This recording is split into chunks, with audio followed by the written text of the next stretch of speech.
अस्सलाम वालेकुम एवरीवन। आज हम एक्सरसाइज 2D का क्वेश्चन नंबर 6 करेंगे। A car was bought in 2009 for $120,000। In 2010 its value decrease by 20%।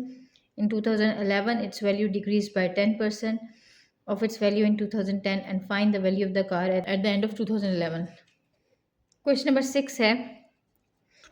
अच्छा जी, 2009 में उसने उसकी प्राइस कितनी थी? $120,000। फिर 2010 में क्या हुआ? उसकी वैल्यू डिक्रीज हुई बाय 20%। पहले तो हम 20% फाइंड कर लेते हैं ऑफ 120,000 का।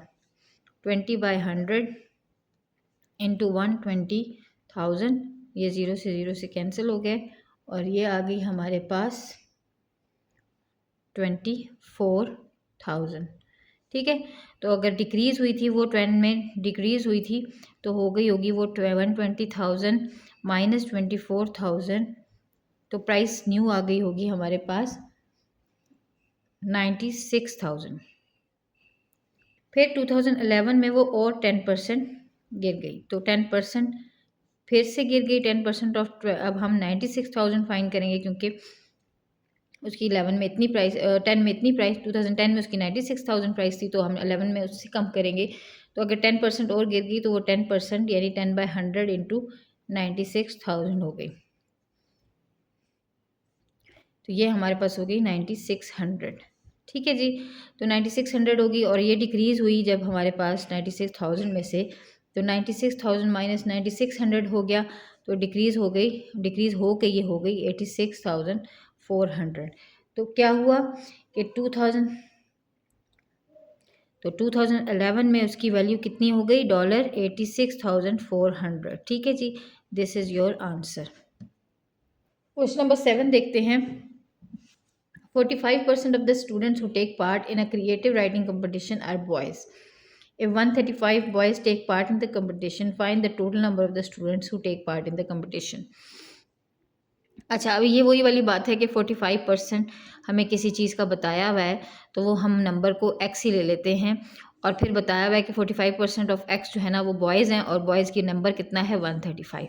तो हम अगर इसको इसी तरह लिखें 45/100 into x is equals to 135। 45x/100 equals to 135। 45x इधर ही रहेगा, 100 उधर चला जाएगा, तो वो 135 मल्टीप्लाई बाय 100 हो जाएगा, और 45x इधर रहेगा और ये हो जाएगा 13500। इसी तरह x इधर ही रहेगा और 45 उधर जाके डिवाइड हो जाएगा, तो x हमारे पास कितना हो जाएगा 300। इट मीन्स के जो टोटल स्टूडेंट्स थे वो हमारे पास थे 300। So this is your answer. Question number 8 देखते हैं।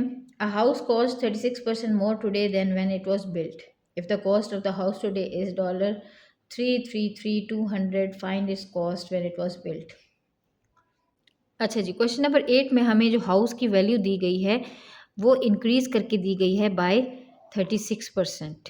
तो ये वही वाला है कि हमें इसको फाइंड करना है कि हमारे पास जो वो ओरिजिनल वैल्यू क्या थी जिसका 36% इंक्रीज़ किया गया था, तो हमारे पास आंसर आया था ये।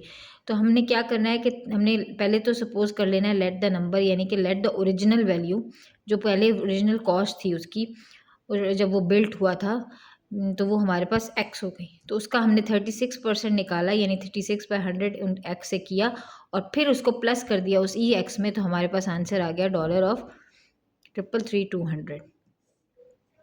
तो ये हो गया 36x/100 plus x equals to $333,200।